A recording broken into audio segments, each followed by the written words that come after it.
কেন হযরত নূহ আলাইহিস সালামের নাম শুনলেই সাপ বিচ্ছুরা ভয় পেয়ে যায়? ইতিহাস ঘেটে জানা যায় আল্লাহর নবী হযরত নূহ আলাইহিস সালাম দিনের পর দিন ধরে তার উম্মতকে আল্লাহ তাআলার পয়গাম শোনাতে থাকলেন, তাদেরকে নসিহত করতে থাকলেন, তারা যেন একে অন্যের প্রতি জুলুম না করে এক এবং অদ্বিতীয় আল্লাহর প্রতি অনুগত হয়, তারা যেন এ সকল মূর্তির পূজায় নিজেদেরকে ব্যস্ত না রাখে, পরস্পরের মধ্যে সম্প্রীতি এবং ভালোবাসার বন্ধন কায়েম রাখে, জাতপাত এবং বংশগত মিথ্যা ভেদাভেদের নামে একে অপরকে আঘাত না করে, তারা যেন আত্মীয়তার সম্পর্কের মূল্যায়ন করে। কিন্তু হযরত নূহ আলাইহিস সালামের কওম সর্বদাই তার সাথে ঠাট্টা বিদ্রূপ করতে লাগলো। কখনো কখনো তারা হযরত নূহ আলাইহিস সালামের উপর এত বেশি পাথর ছুঁড়ে মারত যে হযরত নূহ আলাইহিস সালাম কয়েকদিন পর্যন্ত পাথরের স্তূপের নিচে চাপা পড়ে থাকতেন।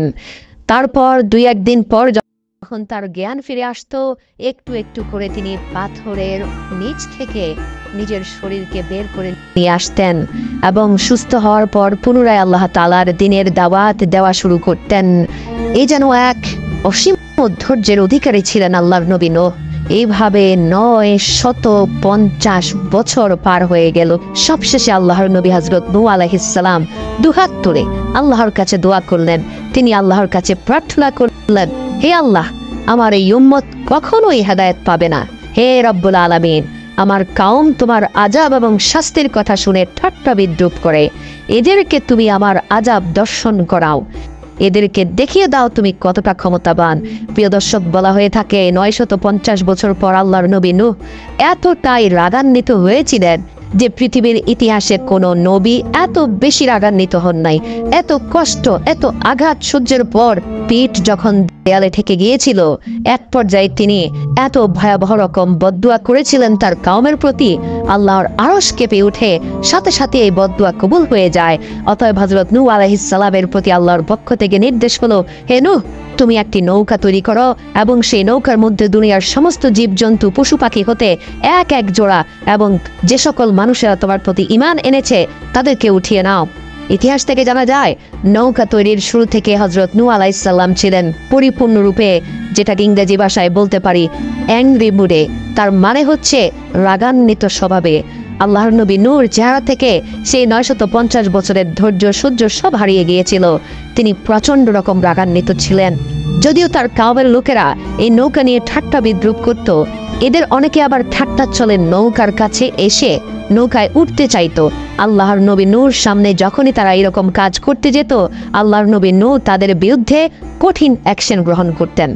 এদের অনেকে গোপনে নূহ নবীর নৌকার উপরে মল ত্যাগ করেছিল, তাদেরও পরিণতি ভয়াবহ হয়েছিল। আল্লাহ পাক তাদেরকে আবার এই ময়লার খাগারে নিক্ষেপ করলেন।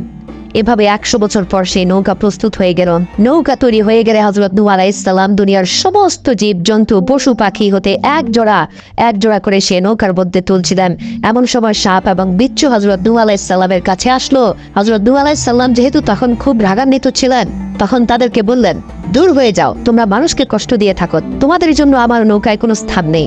তারা করুণ স্বরে বলল, হে আল্লাহর নবী, আমাদেরকেও আপনার এই সকল প্রাণীদের মধ্যে শামিল করে নিন। তখন আল্লাহর নবী নূহ বললেন, মানুষকে দংশন করো, কষ্ট দাও, এর বিনিময়ে তোমাদেরকে নৌকায় আশ্রয় দিব। তখন সাপ এবং বিচ্ছু কেঁদে কেঁদে আল্লাহর নবী হযরত নূহ আলাইহিস সালামের কাছে ফরিয়াদ করতে লাগলো, হে আল্লাহর নবী, আজ আমরা অসহায়। আমরা জেনে গিয়েছি মহান প্রভুর তরফ থেকে এক বিশেষ আযাব আসছে। দুনিয়ার বুকে আপনার এই নৌকা ব্যতীত বাইরে যত প্রাণ আছে সব ধ্বংস হয়ে যাবে। যদি আমরা আজ বেঁচে না থাকি, তাহলে আমাদের ভবিষ্যৎ বংশধরে পৃথিবী থেকে হারিয়ে যাবে। আবারও আল্লাহ পাকের নাফরমানদেরকে ধ্বংস করার জন্য আমাদের অস্তিত্ব থাকবে না।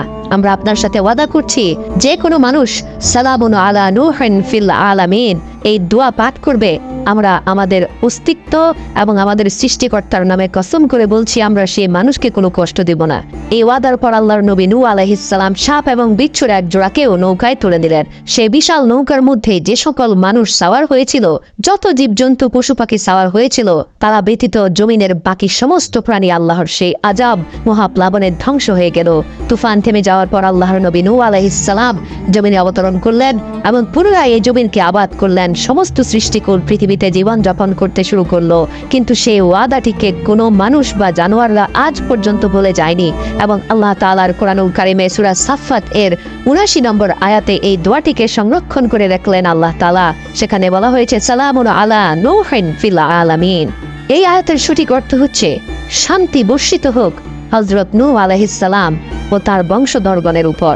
আজও যখন কোনো মানুষ যদি বন জঙ্গল অথবা কোনো নির্জন প্রান্তরে কোনো সাপ বিচ্ছুর আতঙ্কে থাকে, তারা যদি চায় যে সাপ বিচ্ছু হাত থেকে তারা রক্ষা পাবে, তখনই এই সকল হিংস্র জন্তু জানোয়ারের মুখোমুখি হওয়া থেকে নিজেকে রক্ষা করতে একবার শুধু দিল থেকে পড়বে সালামুন আলা নূহিন ফিল আলামিন। সাথে সাথে আল্লাহ পাক তাকে যাবতীয় বিচ্ছু, সাপ ও হিংস্র জন্তু জানোয়ারের হাত থেকে রক্ষা করবেন।